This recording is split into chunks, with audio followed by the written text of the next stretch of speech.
The sun had already fallen behind the jagged hills when Rylan stepped into the ruins. Dust blew through the broken walls of the abandoned alien station. His boots crunched over metal shards and scorched earth as he moved. He wasn't here for trouble, just salvage, old wires, scrap metal, maybe forgotten tech.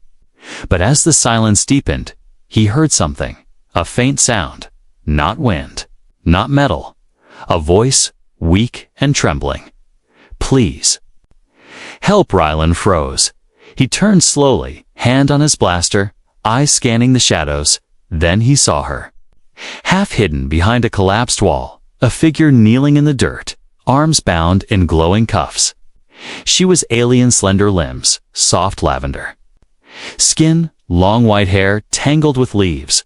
Her face was bruised, lips cracked, clothes torn, and yet she was beautiful, not just in appearance, but in the way her eyes looked at him.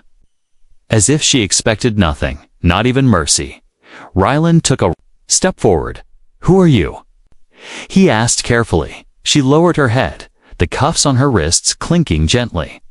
I am no one, she whispered. Just let me serve, please. I have nothing else. He frowned. Unsure if she was dangerous, but she didn't move. Didn't even raise her head. She just knelt in silence, waiting. Like a prisoner long forgotten, there were no other life signs nearby. No guards, no watchers. Someone had left her here, in this dead place, to rot or be found. Rylan knelt down slowly, keeping a small distance. Are you hurt? I was, she said softly, but pain is normal now. Do you have a name? She hesitated, then shook her head. I lost it. They took it away when they sold me. The wind blew harder and she shivered. Rylan noticed she had no shoes. Her feet were bleeding. Why are you here? He asked again. She looked up this time, eyes glowing faintly blue.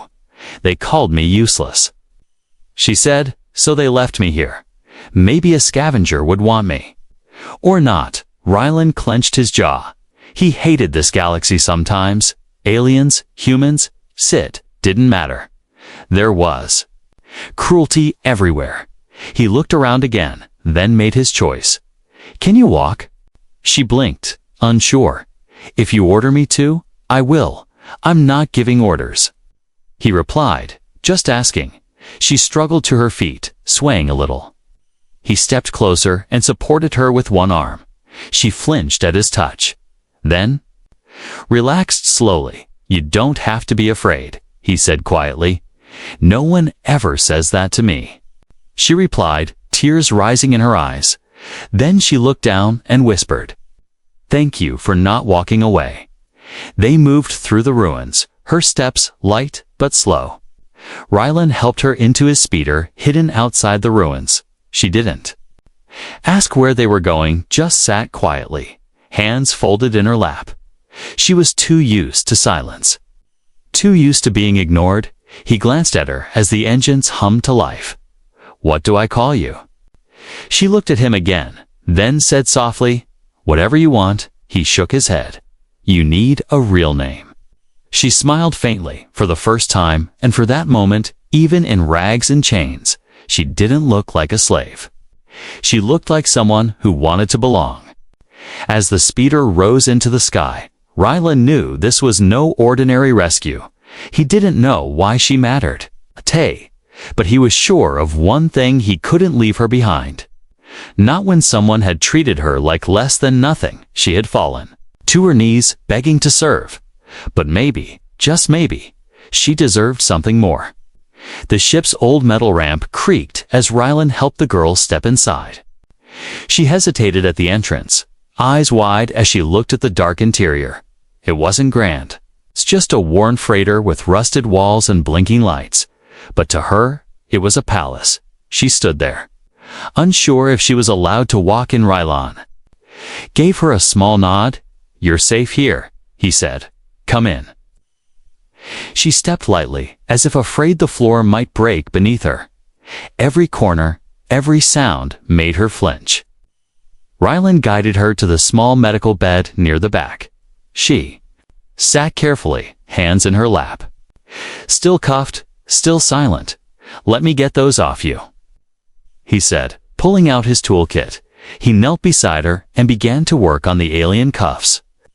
She didn't move, didn't breathe loud, just watched him with those glowing blue eyes.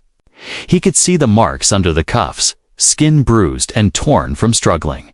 Did they ever loosen these? He asked softly. No, she replied, only tightened them when I disobeyed. The cuffs popped off with a hiss, and she gasped quietly. Her hands trembled.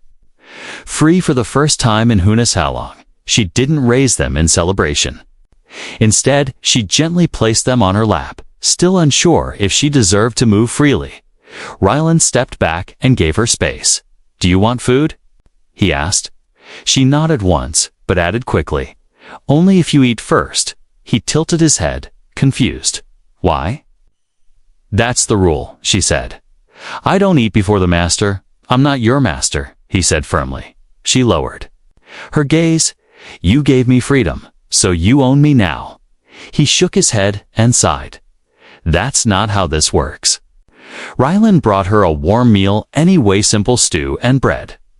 She looked at it like it was a gift from the stars. She still waited until he took a bite.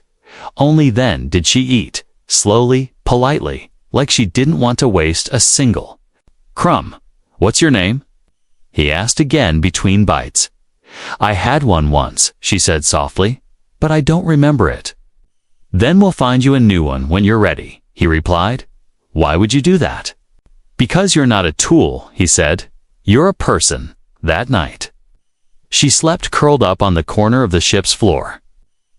Ryland had offered her the bed, but she refused. I'm used to the ground, she whispered. It feels honest. He gave her a blanket, then sat nearby in his chair. Eyes half closed, she didn't snore, didn't twitch. Just slept like she didn't want to disturb the silence. And in the middle of the night, when the ship groaned from cooling engines, she woke up and crawled closer to him, lying near his feet, not out of fear, but out of habit, like a guard dog trying to stay near its only protector. In the morning, Ryland woke with a start. She was already awake, cleaning the ship's floors with a small cloth she'd found. What are you doing? He asked groggily. Serving, she said plainly. I must give something back, or I'll be thrown out. He walked over and gently pulled the cloth from her hands. You don't have to earn your place here, he said. You all ready? Have it. She stared at him for a long moment, then quietly asked, Why are you being kind to me? Because someone should have been, he replied without thinking. She blinked, as if his words didn't make sense to her. Kindness was not a language she had learned fluently. But maybe, here, in this ship, she could start to understand it later. That day, she wandered to the control deck and looked out the window. Stars blinked in the dark sky beyond. She touched the glass. Whispering something in her native tongue, Ryland watched her from the side. There was a strange mix of sorrow and wonder on her face. Like she was trying to remember what freedom felt like. Like she was afraid she'd wake up and it would all be gone. She turned to him and asked, What will happen to me now? He walked over, leaned against the control panel, and said, You'll heal, you'll eat, you'll sleep. And when you're ready, you'll decide what comes next. She nodded slowly, holding on to those words like they were treasure. For the first time in her life, she wasn't following orders. She was being given a choice.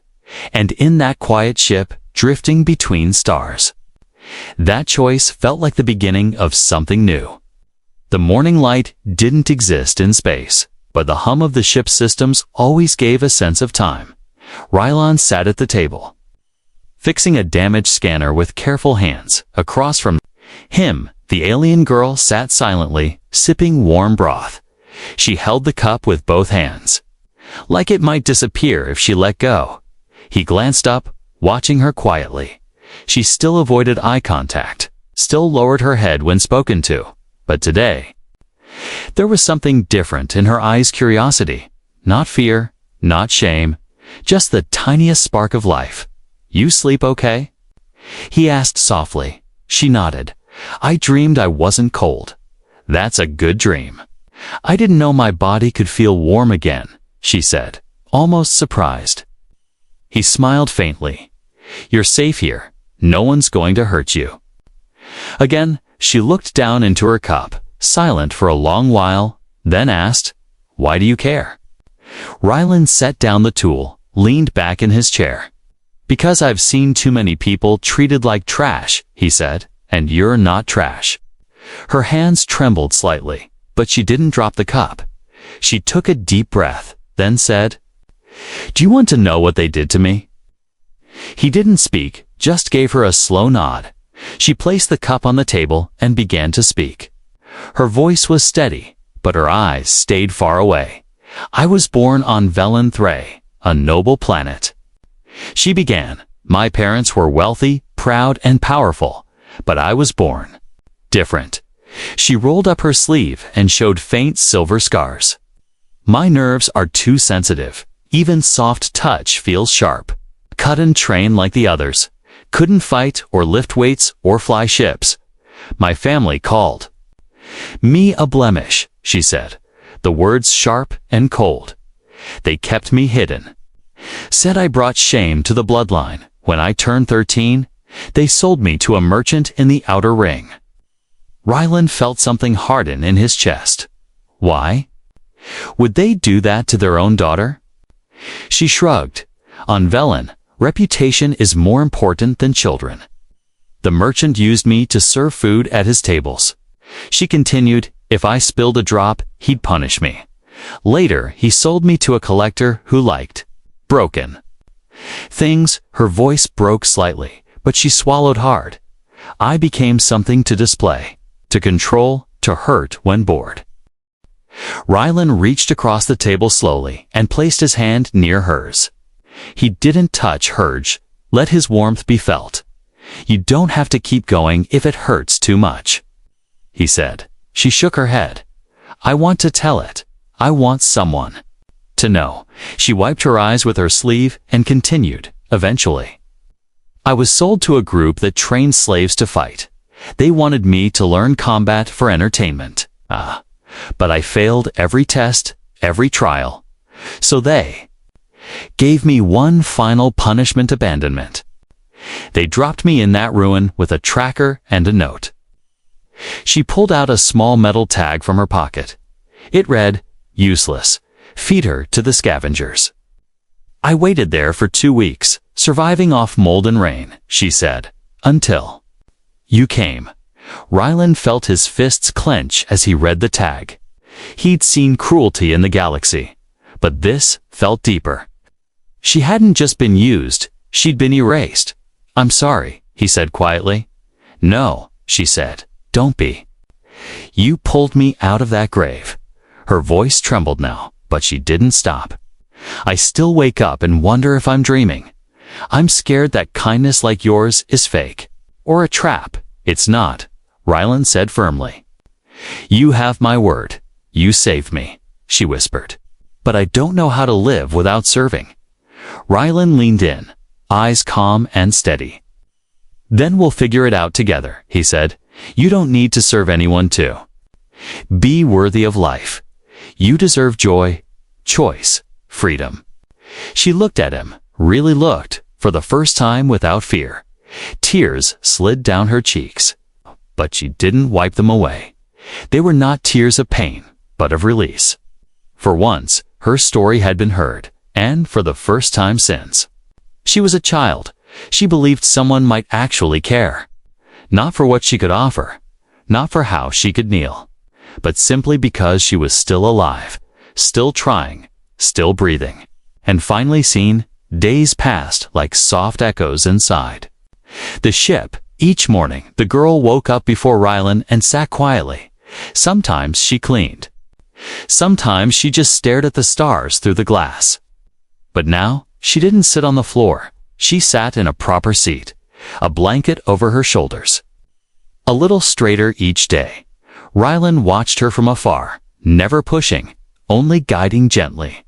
He didn't want her to forget who she had been, but he wanted her to see who she could become.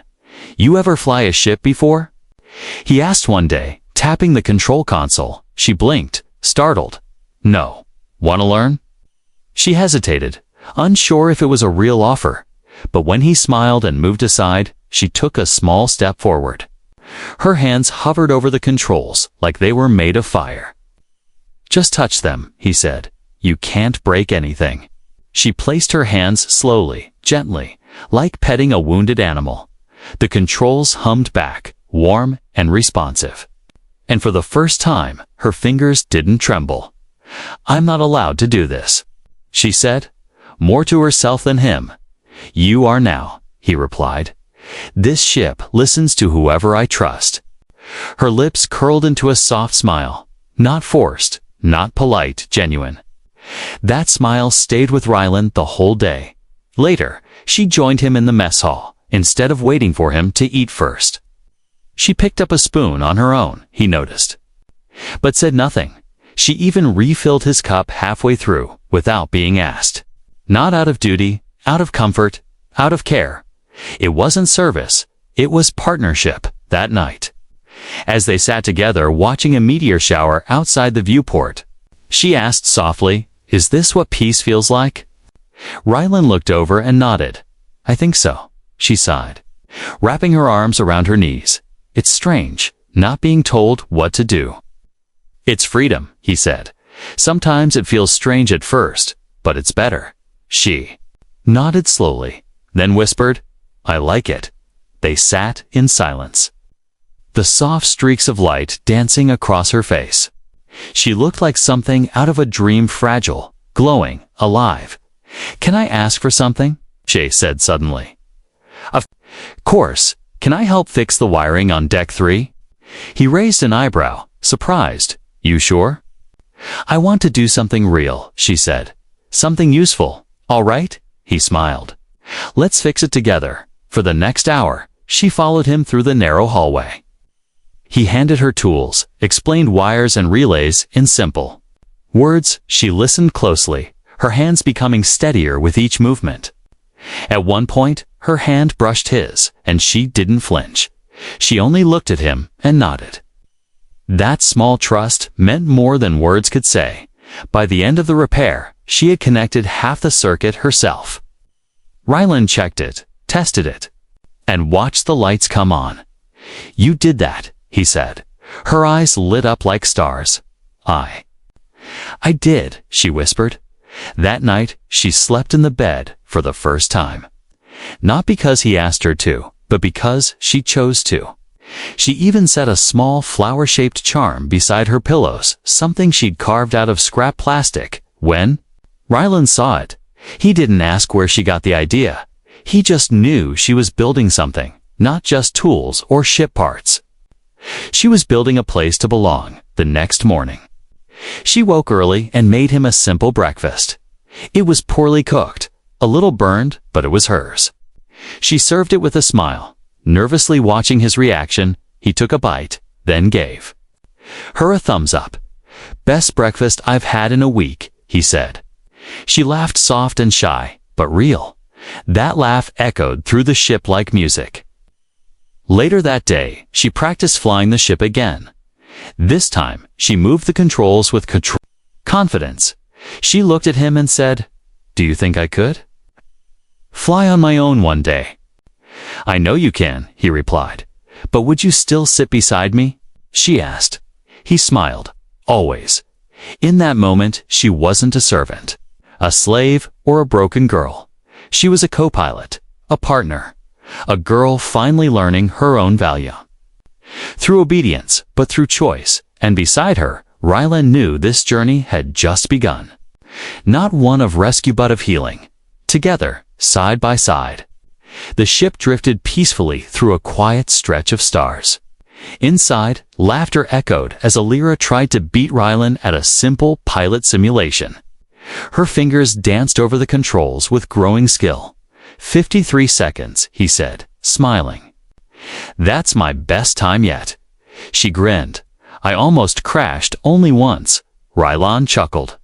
That's an improvement. Her eyes shone with light, her skin healthier, her posture straight. She wasn't the same girl he found in chains. Now she stood tall not as property, but as someone becoming whole. But peace, like silence, can be shattered without warning. The ship's alert sounded suddenly sharp. Shrill beep that echoed like thunder. Ryland snapped to the console, eyes scanning the red light blinking on the radar. Unidentified vessel, he muttered. Fast. Approach, no comes. Alira leaned over, her smile fading instantly.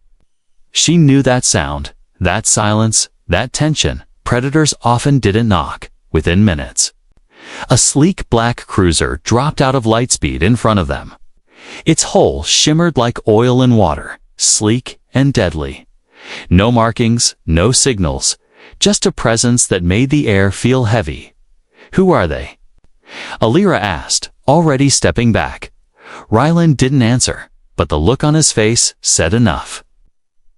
He activated the defense system's shields up, engines hot, just in case. Then came the transmission.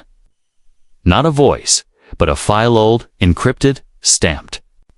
With an ugly sigil, Alira froze, her hands trembling at the sight of it. I know that symbol, she whispered. It's from House Dravik, the ones who sold me last. Ryland's jaw tightened. They tracked you here. She backed away from the console, heart racing. They never leave loose ends, she said. If they found me, they'll kill. Anyone near me, they'll kill you. Outside, the enemy ship extended small docking arms. Preparing to latch, they're coming aboard, Ryland said, already grabbing a weapon. Alira touched his arm, her voice shaking. I'll go, she said, if I give myself up. They'll leave you alone. No, he said, too quickly. Too angry, I didn't save you just to lose you again. She dropped to her knees. Not from habit, but from despair. I've brought danger to you, to this ship, to this life. I was supposed to be useful, but all I've done is bring enemies. You've brought light, he said, kneeling in front of her. You've brought hope. Don't say that, she whispered. It hurts to believe it. Then I'll say it louder. He said, until you believe it. 2. The airlock doors hissed and opened. With a heavy thud, 3 figures in black armor stepped inside. Faces hidden by helmets. One held a datapad, reading it out loud. By order of House Dravik, we are here to retrieve stolen property. Alira stood behind Rylan, clutching her hands together. I am not property, she said, her voice barely steady. The lead soldier tilted his helmet. That's not your decision to make. Rylan raised his weapon. She's with me. You're outnumbered, the soldier said coldly. I've been outnumbered before, Rylan replied. Didn't go well for the other guys. They moved fast, but Rylan moved faster. Shots lit the hallway with bursts of red and white. One enemy fell, then another. But the third slammed a shock baton into Ryland's shoulder, sending him crashing into the wall. Alira screamed and rushed forward, not with a weapon, just her body. She threw herself at the soldier, clawing, kicking, screaming. It wasn't graceful. It wasn't planned, but it worked. The soldier stumbled, and Ryland fired one last shot that dropped him cold.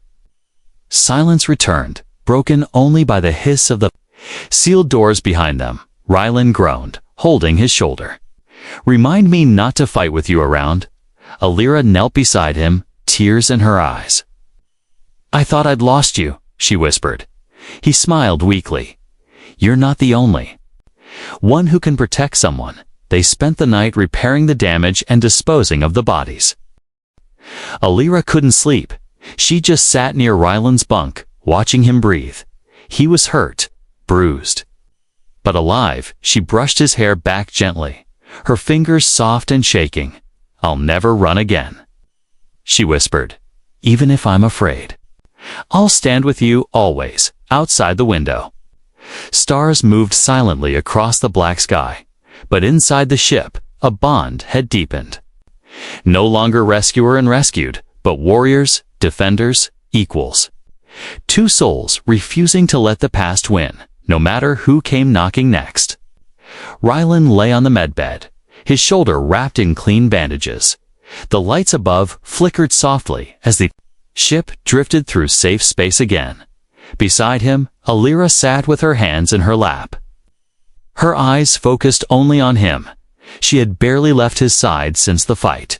She'd cleaned his wounds, replaced power fuses, even made him tea, but something inside her felt different now. Not fear, not duty, but something deeper, something new. She felt responsible, not as a servant, but as someone who mattered. When Rylan opened his eyes, she leaned closer. "You're awake," she whispered, a small smile pulling at her lips. "Barely," he groaned, "but I'm not dead, so that's a win." She laughed softly, relief washing through her. He sat up slowly with her help, then looked at her for a long moment. "You didn't run," he said. "I never will again," she replied. There was silence between them, but it wasn't empty. It was full of meaning. Like a quiet between friends who had been through war together. Finally, she looked down and said, "I want to choose my name." Rylan blinked, surprised. "You sure?" She nodded slowly. "I've lived by labels for too long, slave. Property girl, thing. I want to choose what I am now." He smiled and sat back. "All right. What name do you want?" She paused, thinking, her fingers curling against her palm. "In my people's language," she said softly, "there's a word, Valara. It means one who rises after ruin." Rylan stared at her, moved by the weight in her voice. "It's perfect," he said. "Valara," she repeated it once. Like tasting a flavor for the first time, Valara, not a title given by others. Not a chain but a crown she placed on herself. "Thank you," she whispered, "for giving me space to find who I am." "You gave yourself that space," he corrected gently. "I just cleared the path a little." From that day forward, she stopped kneeling. She stood beside him, shoulder to shoulder. She worked the controls, patched hole cracks, checked nav routes. She started wearing utility gear like Rylan, still stitched and mismatched, but functional. She moved through the ship like it was her home, not her prison. Other traders they passed on small planets saw her as his co-pilot, not his shadow, and she smiled at them, quiet, proud, unashamed. One day, they stopped at a small outpost on a frozen moon. The station was old and full of noise, cargo crates, barking vendors, flashing lights. Alira kept close to Rylan, but did not hide behind him. She even haggled for ship parts on her own. When the vendor asked her name, she said, "Valara." The man smiled. "Nice to meet you, Valara." She beamed for the rest of the day. Back on the ship, she stared at herself in the mirror. Same face, same skin, same glowing eyes. But now, something new looked back. Strength. Not in her arms or voice, but in her soul. She was learning to exist without permission. She was learning that service born from love felt different than service born from fear. That night, she cooked a strange meal using 3 alien ingredients Rylan had never heard of. It was spicy, weird in texture, and slightly glowing. He made a face when he tasted it, and she laughed out loud. "Is it that bad?" "It's aggressively memorable," he joked. She leaned back with a grin. "Next time, I'll use half the fire leaf you cooked," he said, pointing. "That means you're doing the dishes. Deal?" She smiled, tossing him a cloth.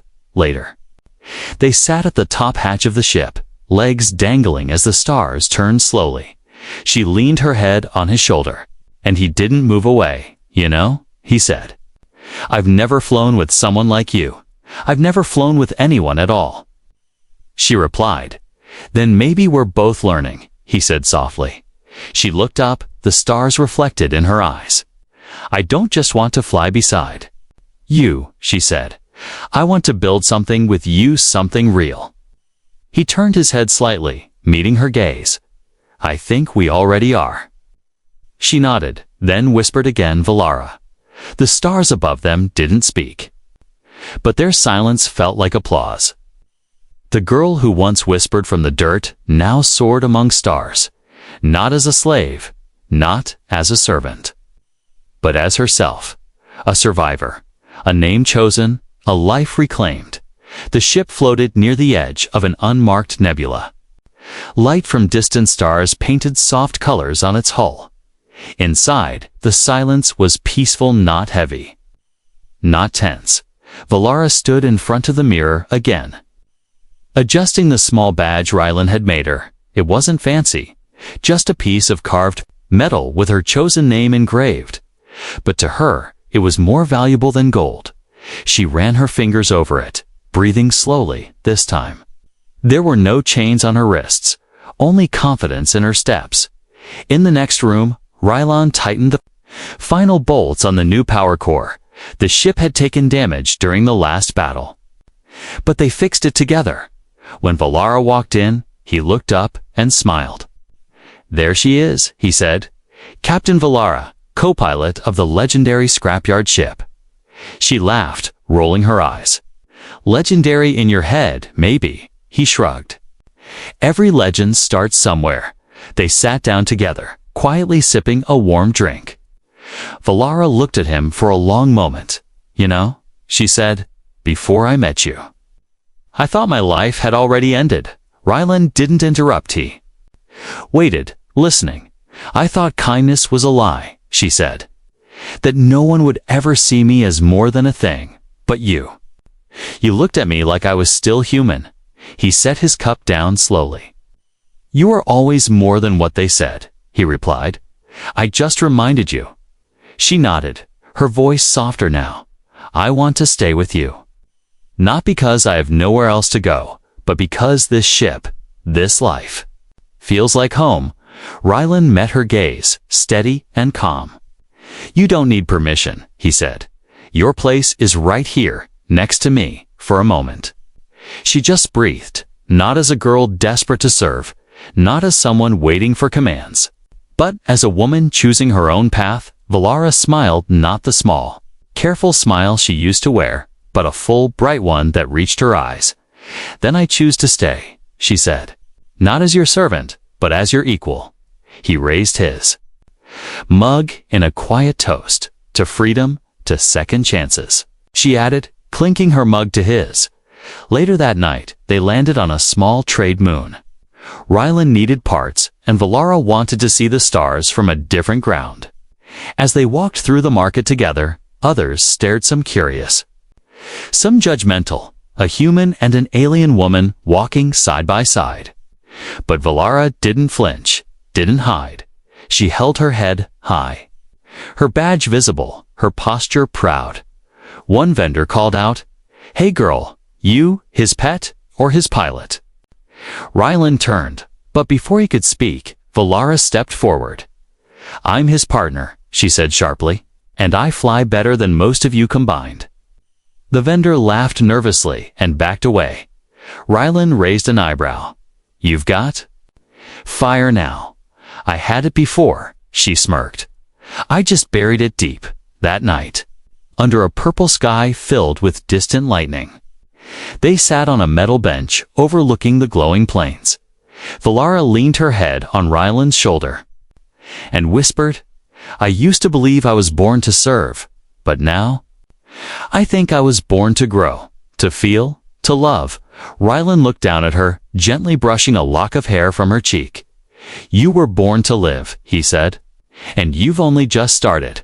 Her eyes softened, and for the first time, she leaned in and kissed his cheek, not with desperation, not with fear, but with warmth. "I still don't know everything about myself," she whispered. "You don't have to," he said. "We'll learn the rest together." Back on the ship, they set a new course, no fixed destination. Just stars waiting to be explored, adventures to face side by side. Valara sat in the pilot's chair, her hands confident, her eyes forward. Rylan sat beside her, smiling. "Ready, Captain Valara?" She nodded. "Let's fly."